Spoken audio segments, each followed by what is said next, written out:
Hello, welcome to our Camp Hunt Youth Group information video. We're grateful for your registration and we're excited to have you at our camp this summer. Camp Hunt is on the shore of the beautiful Bear Lake, also known as the Caribbean of the Rockies because of its amazing colors. We are so blessed to be able to live up there all summer and enjoy that beauty, and we're excited to share part of that with you when you come up for your youth group activities. We have recently redone facilities.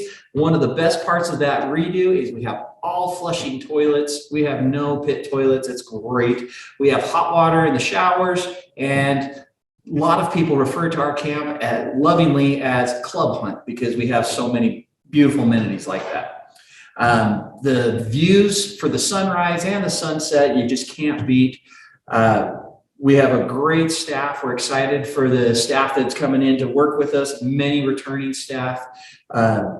And we've just got an amazing camp, and you're going to have a great opportunity to enjoy the Bear Lake with us. We are located 2 miles north of Garden City and also 2.5 hours north of Salt Lake City. So if you have questions on how to get there, please look it up. And if we need to help you get there, we'll give you some information. All of the information that we're going to be going over today can be found in our leader's guide. If you go to utahscouts.org/hunt and go to the bottom of that, you will find the downloads. That is where you can get the leader's guide and also any of the other forms that you need, like physicals, swim rosters, or any of those other forms you can get from the same location. And that will help you be ready for coming up to camp. Like I said, we're excited to have you there, and we're going to give you a whole bunch of information today. You can go back and review this over and over again, or if you get stuck on something, please give us a call at the camp desk. We'll give you information, or also you can email me and I will give you the information about the camp. Stacy, why don't you go ahead and introduce yourself, and you can start right into things. All right, my name is Stacy Brower. I am going to be the program director and business manager at Camp Hunt this year. So if you need anything, I am happy to help. I'll be there when you come to check in and help you get settled in at camp. So let's start talking about when you get there. So your arrival, please arrive in your scheduled window, whether that's on Monday or Wednesday. You have a window to arrive. When you arrive during that specific time, it helps us make sure that things run smoothly. As soon as you get to camp, make sure you send one leader to come check in at the lodge, and they need to bring all of your medical forms, completed swim check roster, any final payments that you may have, so that we can get y'all checked in and ready for your fun. Make sure that medical forms A and B for the BSA medical forms, those could be found in your leader's guide. And swim checks are required for all participants wishing to go in the water or on the water. So if you want to go on a boat, you need to be on a kayak or a canoe or anything, you need to have a swim check. And those are best to be completed before coming to camp. There's minimal time at camp to get those done. That also helps you, if you can do those swim checks ahead of time, that also helps, especially with your younger campers. That Bear Lake can be cold, and the dark water can be intimidating to your younger campers. Sometimes the older campers too, they don't care for the cold water, but doing those swim checks ahead of time really helps out, because a nice warm swimming pool is a lot easier than dropping into Bear Lake, especially when we just got the snow runoff coming into it early season. So, on the swim checks and the physicals, all participants need to have both of those. Not just the youth, the physical form A and B, even your adults need to have those when you guys come into camp.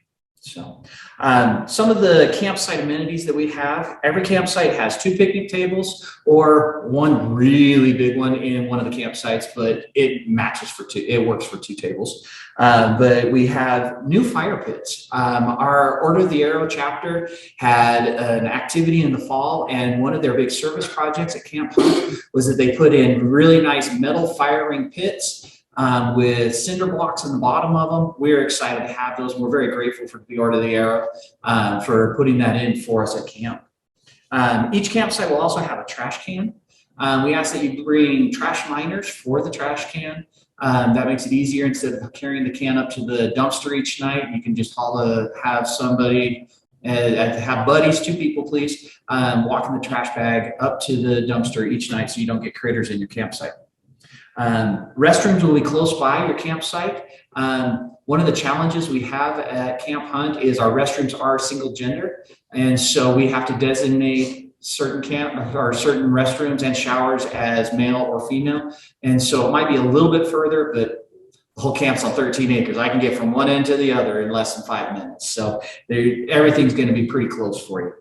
All the water in camp is potable. Big word, simple meaning of drinkable. All water is, we are on city sewer and city water, so all water coming through the spigots is drinkable. Don't drink the lake water, it's gross.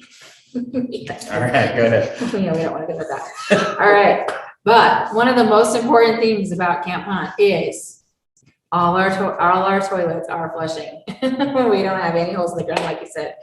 And the showers have warm water. So it's not cold showers after you come out of that cold lake and you need to warm up. You take a nice warm shower.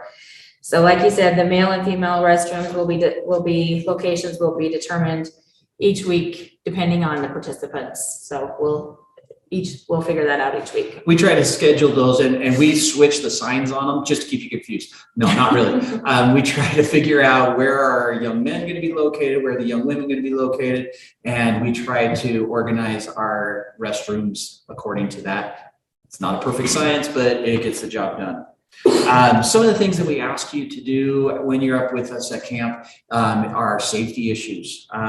Youth protection is a very big deal for us at the camp. We want to make sure that both our youth are protected and our adults, that there's no opportunity for accusations or any concerns with the youth protection. We ask that at all times you have 2 deep leadership, meaning 2 adults in camp at all times with your youth. I know with our youth groups, we often have many leaders, which is great because that makes sure that 2 deep leadership is always met. But if you have fewer leaders in camp, you need to make sure that you've got at least 2 of them staying there if some leaders go into town or something is going on, so that we've got that. We also ask that your youth follow the buddy system, and that helps for safety and it helps hopefully to minimize the shenanigans that go on in camp, if they're there to encourage each other to make good choices.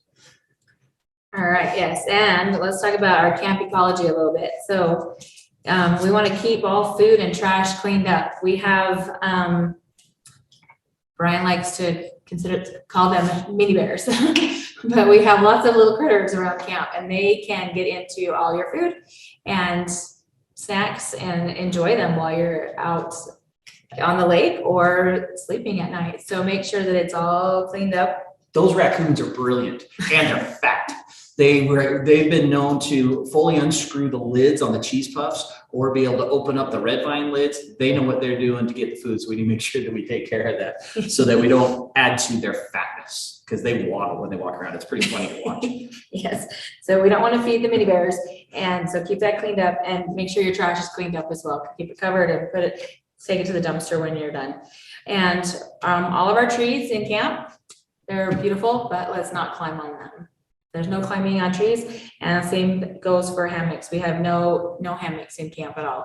So if you want to sleep in a hammock, you need to bring a hammock stand. Even with tree straps, tree straps still do the damage. The ecology on the lake does have very fragile components, and doing anything with the tree straps or ropes on the trees, it can do damage. So we ask that no hammocks are tied to the trees, but the hammock stands, good to go. Yep. And as Brian mentioned, we are a small camp. There's 13 acres. We do not have a lot of firewood on our campsite, on our campground. So make sure if you want to have a fire in your campsite that you bring your own firewood. Don't cut down our trees because we like our trees where they are, or branches use it for firewood. Make sure you bring your own. And when you are not using your fire, make sure that it is out cold. Our ranger will come around with a bucket and put it out for you. He looks out for the birds. He makes bird baths. So if you leave a fire unattended, it's still smoking or still hot.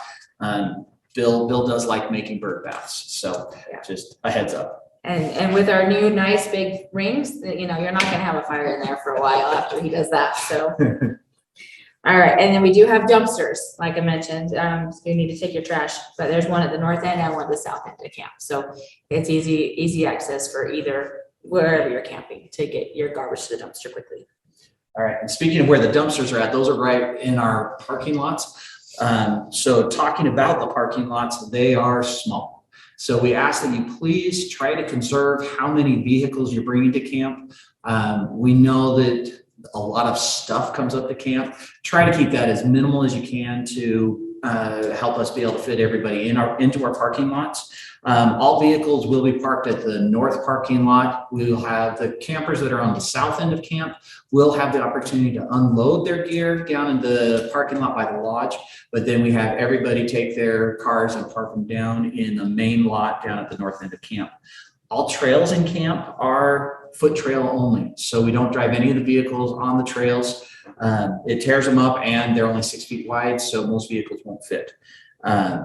But so make sure that you come prepared to haul your gear. You'll want to bring wagons or wheelbarrows or a lot of small people to stack the bags on as you walk them down the trail, so that you can get all your gear to your campsite.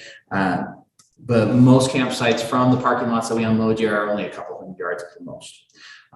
The gate for our main parking lot is a small historic gate, so we want to protect that.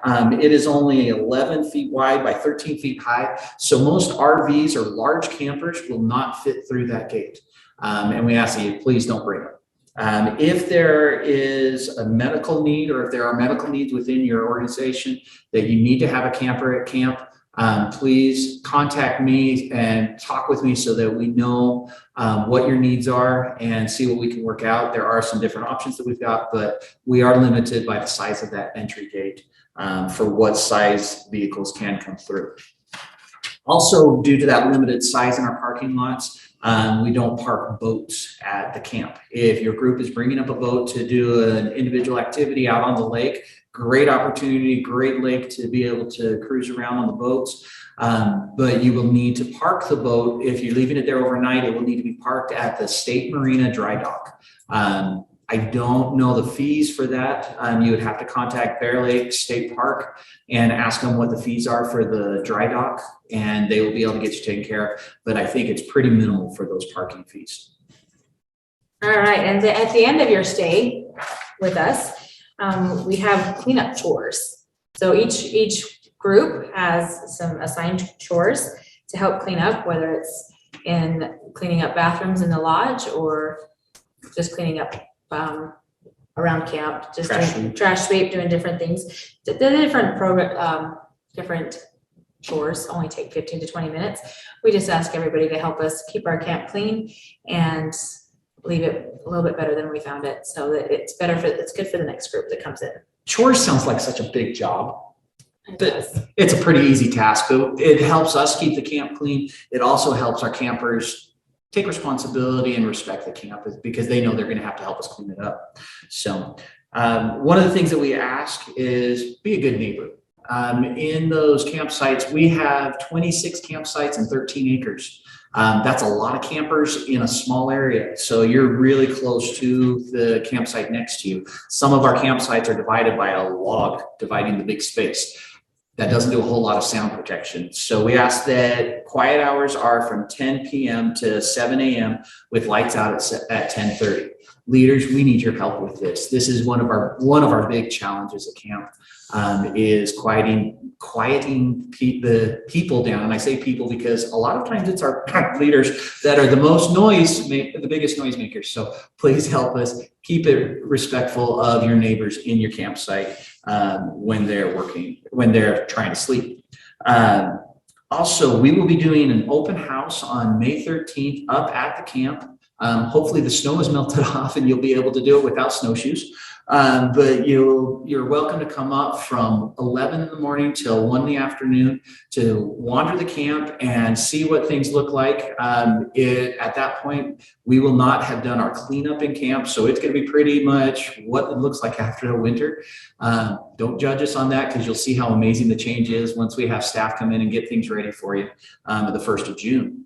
But you are welcome to come up and wander the camp, see where all the facilities are so that you're familiar with it. You can see our amphitheaters, the pavilions, and just the different areas that you are welcome to reserve for your group's activities. Whether it's a quiet activity, whether it's active games, or whatever it is, you can make those requests and we will meet them to the best of our abilities.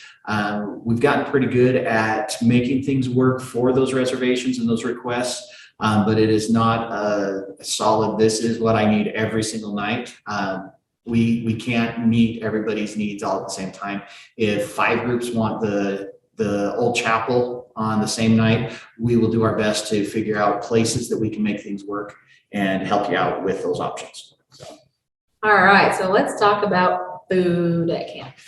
So there is the option to bring your own food. And if you bring your own food, you need to make sure you bring everything you need. Your utensils, anything you need to cook your food, your coolers to store your food.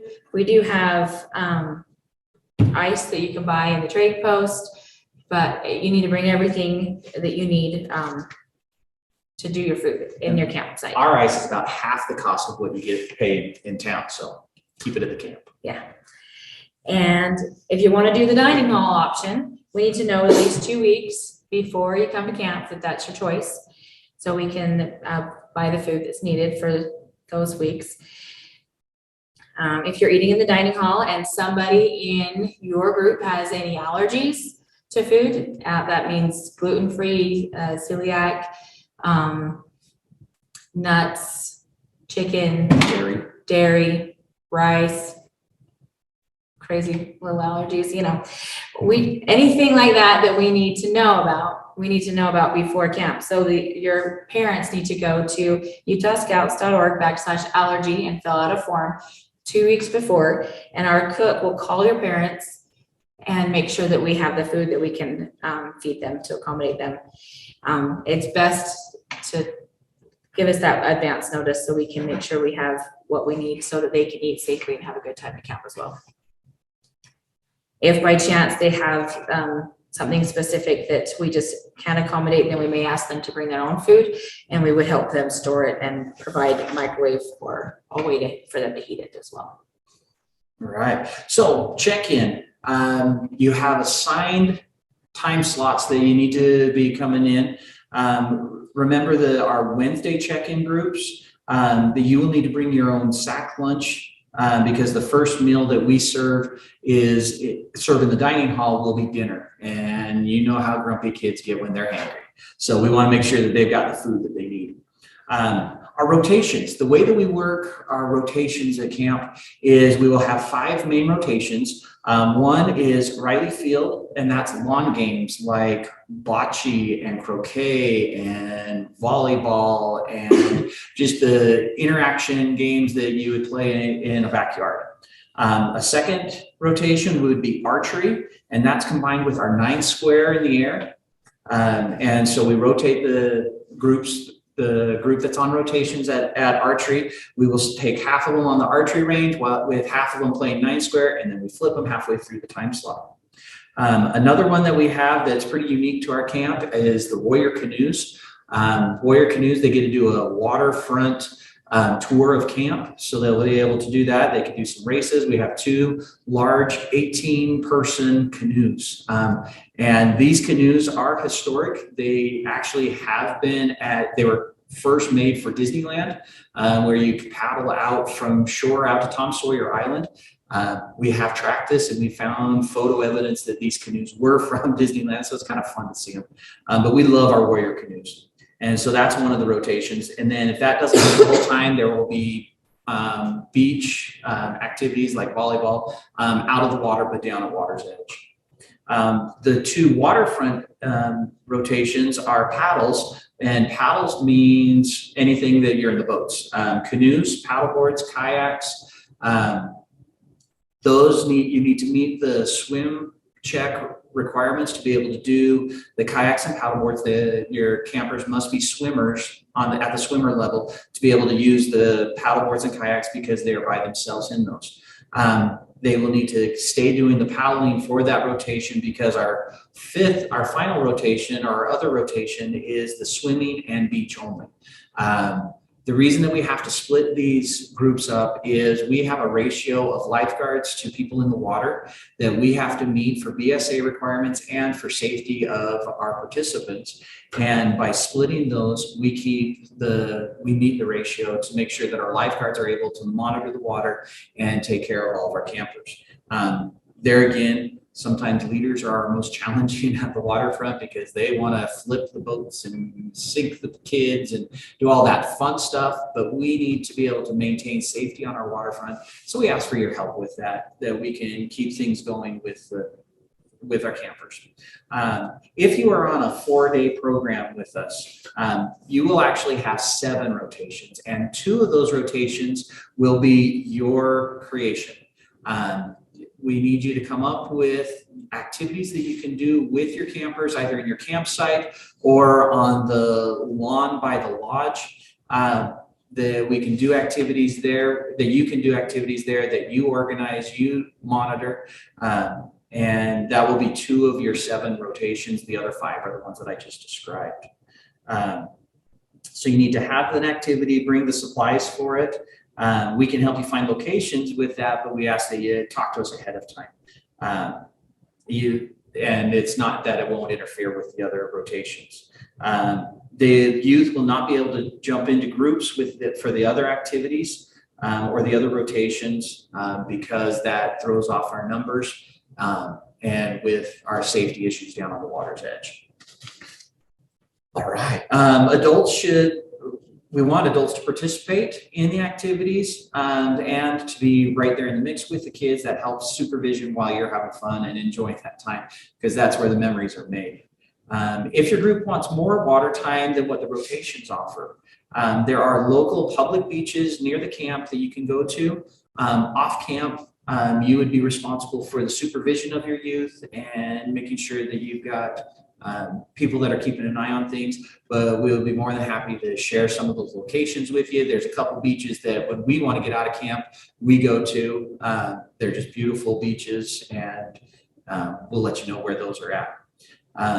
In between each of the rotations, there's a half-an-hour break so that our lifeguards can come off the water, put on sunscreen, drink water, use the restroom, and all those things. We encourage that you have your youth and your adults do the same during those half-an-hour breaks so that they maintain being healthy up there at camp. One of the challenges that we have on Bear Lake is weather. The weather can switch on us really fast, and we have to pay attention to it. We've gotten pretty good at being able to read what the weather is doing. But one of the things that happens quite often is we get lightning. If we hear it or hear the thunder or see the lightning, we do have to shut the waterfront down for 30 minutes. That is a safety policy that Boy Scouts of America requires us to do, and we follow very diligently. My waterfront director will run a stopwatch to be able to get it as soon as we get clear. Kids are back on the water. Please be patient with our waterfront staff if they have to make that decision, because they want you out there playing and enjoying as much as you want to be out there. We also will have some Waterfront Olympics and Washakie games. These are interaction games where the campers can not only challenge each other, but they can also do activities with the other campers in camp. They're great opportunities to learn new games. We like to say that we teenageify the little kid games to make it ones that the teenagers do enjoy doing. And so we'll have those ones available for you guys to do. And there again, we encourage you the adults, be right there in the mix with the kids. The kids enjoy seeing the adults making fools of, not making fools of themselves, playing and participating. Okay, we make a fool of ourselves when we do it all the time. But the Waterfront Olympics is kind of a free rotation for people to go around. They do paddleless kayak races, paper airplane competitions. We'll have caber toss. That's the big wooden logs that you see how far you can throw them. The Gaga pit will be going, sand creations, tug of row, rowboat tug of war, and lots of different other activities. After dinner is your time to have activities, whether it's a quiet activity or an active activity. That's where you can reserve locations to do that. First night that you're in camp, we do a campfire where staff puts on the skits and the songs and all of that. And we finish off that campfire with one of our favorite parts of being at camp, which is a flag retirement. That is a great opportunity for your youth to see something that not a lot of youths get to see, is the proper retirement of the United States flags. And our camp staff does an outstanding job with it. All right, that's enough of me talking. I'm out of breath. Go for it. All right, so camp fees, back to money. 50% of your camp fees are due by May 1st. And then your final payment is due 2 weeks before you arrive at camp. And don't forget, you need the proof of insurance for all non-BSA groups. And the church has this, they just need to ask for it. And then you make sure you get that sent in to the camp desk before you come. So and bring a copy with you when you come to camp, correct? Yes. All right.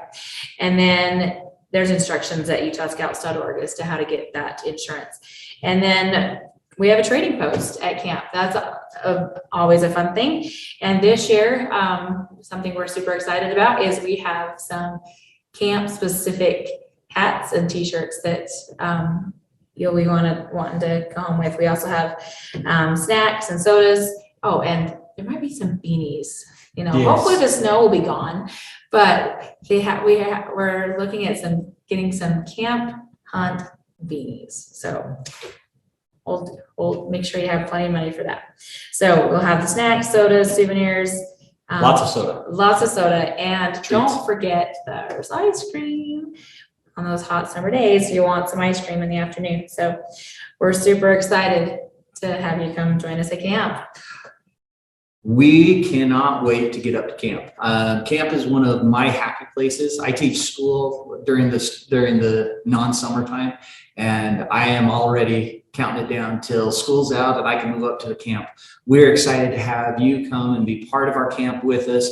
Enjoy the beautiful Bear Lake and the facilities we have at the camp. Our staff is just phenomenal. We've got a lot of returning staff that has been there with us, and we will give you the program that you will just enjoy your time up there with us.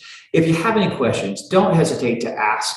I would much rather be asked a dozen questions than for you to come up either not knowing what you need to do or come up with the wrong information. So don't hesitate to email us or call the camp desk to get the information you need so that you are ready to have the best experience you can for you and your campers. We'll have the open house on May 13th from 11 till 1 o'clock, and come up, meet us, and ask your questions, take a look at the camp, and schedule your areas that you would like to do, or put in your request for the areas to schedule for your activities, and let us know what we can do to make your experience the best that we can for you. If you have any questions, let us know. Got anything else? I don't. All right. We'll see ya. We'll see you up at the lake. See ya.